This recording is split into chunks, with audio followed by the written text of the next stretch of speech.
The story of Candice the Ghost goes something like this. Candice was a little girl who came from a single-parent home.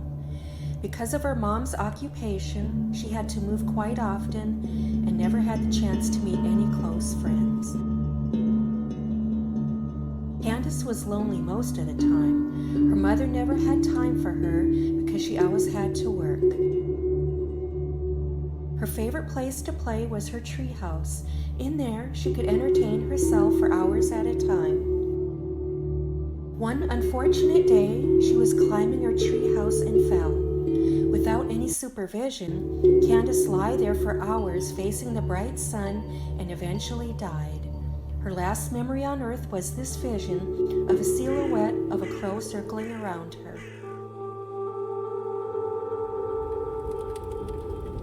Upon her death, Candice was sent to meet the king of hell, Yen Luo Wang. The emperor of hell sensed something unique in Candice and after careful calculation sent her back to our world as a ghost.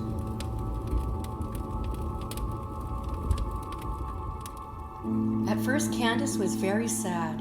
Without her mother and no one around her, she was desperate.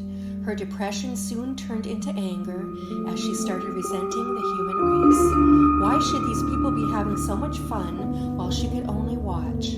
She soon found a cruel joy in scaring off people. After a while, curiosity led her to start observing the human race for the first time. This is something she could never have done when she were part of the living. She noticed the love and affection shared by families and lovers and began seeing the good in people.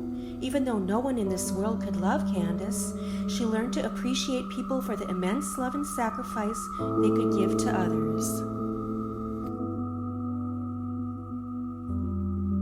It was during this time that Kuan Yin came to visit Candice. Kuan Yin could feel the power and strength she possessed and believed she was kept on this earth to fight evil and unlucky spirits that plagued mankind.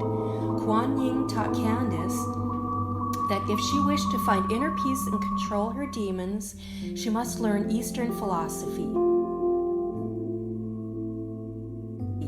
Candice first learned about the philosophies of Buddhism. She learned that life is suffering and that these sufferings stem from man's desires. In order to eliminate suffering, one must learn to control their desires. Candice learned that nothing in this world was permanent, everything is but temporary, and she found comfort in this. Maybe she wouldn't remain a ghost forever.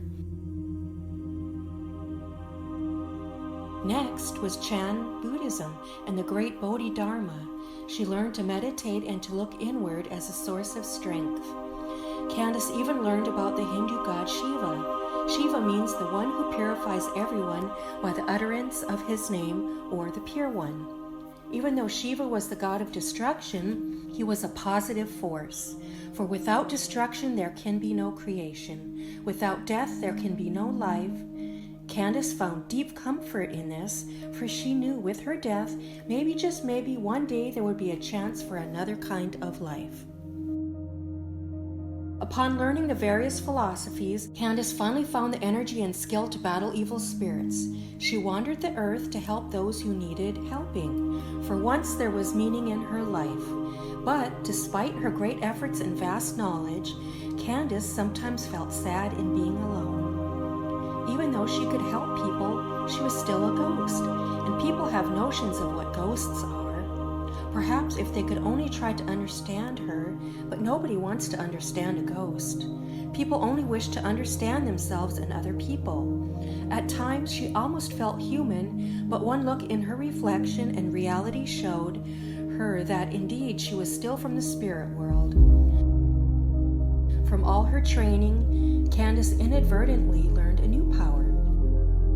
Every time she was filled with anger, hatred, or sadness, crows would fly out of her hair to protect and keep her company.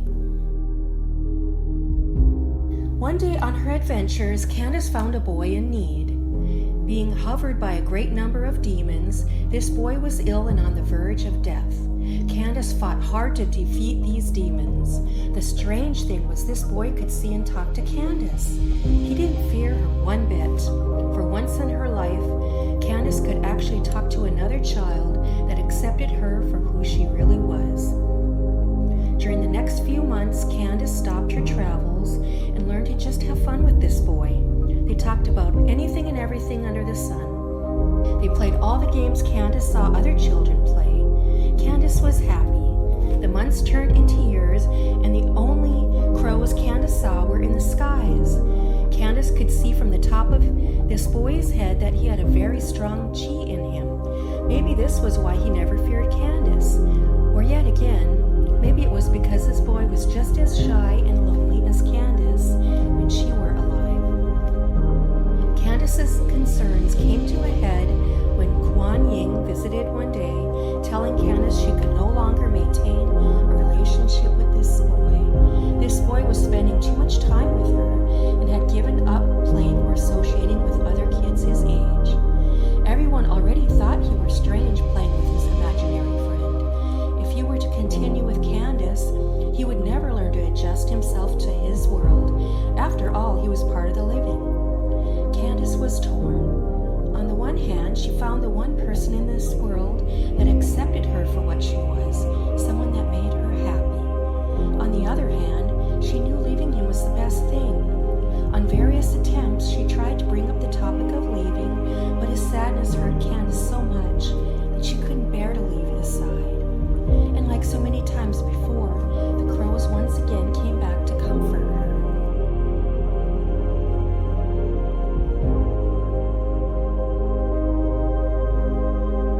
Finally, one day, Candice muscled up the courage to make her final attempt to leave this boy. She told him she never liked him and no longer wished to play with him, and that it was time for her to begin her own journey. She left with tears in her eyes, but the boy kept chasing her. Accidentally, the boy tripped over a rock and clung onto a few branches atop a cliff.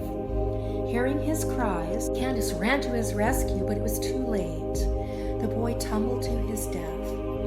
Candice's rage sent a fury of hysteric crows flying from her hair, which covered the skies into sheer darkness for 21 days and nights. This rattled the gods, and both spirits were sent to meet Yang Luowang for their fate. Candice saw the boy in the gates of hell, and they both held each other tight. She could feel his trembling and tried to soothe his fears. Yang Luowang appeared and began sentencing for both souls. Yang Luowang could see the energy this boy possessed and decided to put this boy back into the world of the living as a ghost to learn the ways of the world and to protect the living from harm. Candice, on the other hand, had long fulfilled her deed of good karma and was allowed to reincarnate back into the living. Fate has a strange way of dealing with souls. Candice could now return to the world of the living, while this boy would transform into a ghost, left to wander the human world alone. Either way, they could no longer be together.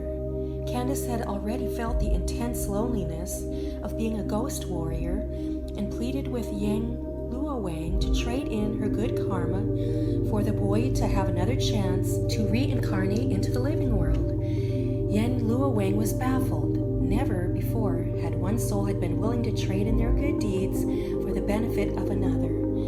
Yang Luowang asked Candice why she would do such a thing. Candice explained to him, "I have been lonely for my entire life.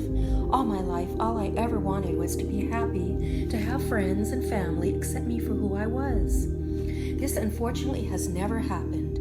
But it was during my life as a ghost that I found the person who made me feel special.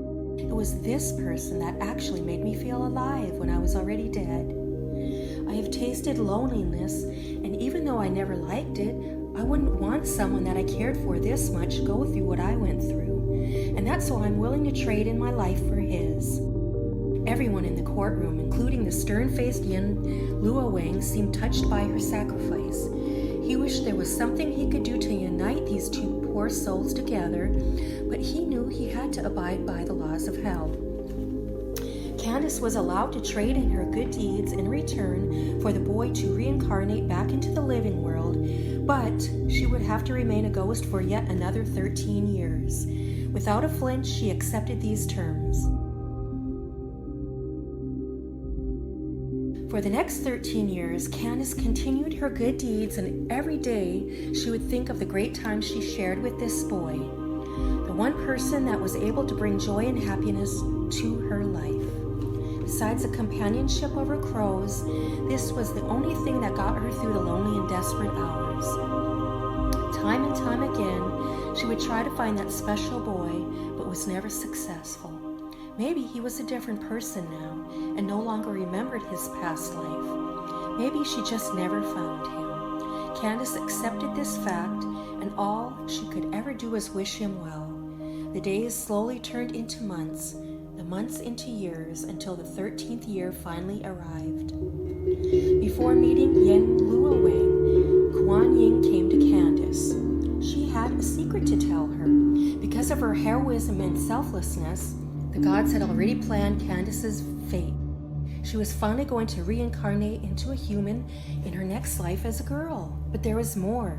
Even though it would be born worlds apart, fate would somehow bring her and that special boy together again on her 22nd birthday. Neither one would remember their past life, but they would fall in love. They would learn to cherish each other dearly. Their bond for each other would be so strong that they would eventually get married and have a family of their own. Their life would be filled with joy, affection, and love. Candice would finally find what she was looking for. She would never, ever be lonely again. She would one day truly experience what it meant to love and to be loved, to care and to be cared for. With a tear in her eye, Candice thanked Kuan Yin for everything, took a deep sigh, smiled, and walked into the light. Yes, fate does have a strange way of playing with people's lives. After all, isn't this what the world is all about? Without sorrow and anguish, could we really experience joy and happiness? Without death lingering at our footsteps, do we not find the precious moments of truly being alive? Life may lead us to strange paths, but this is simply the God's way of testing us to see what we're really made of. Then again, what do I know? I'm just a crow who is there since day one to share with you the story of Candice the Ghost.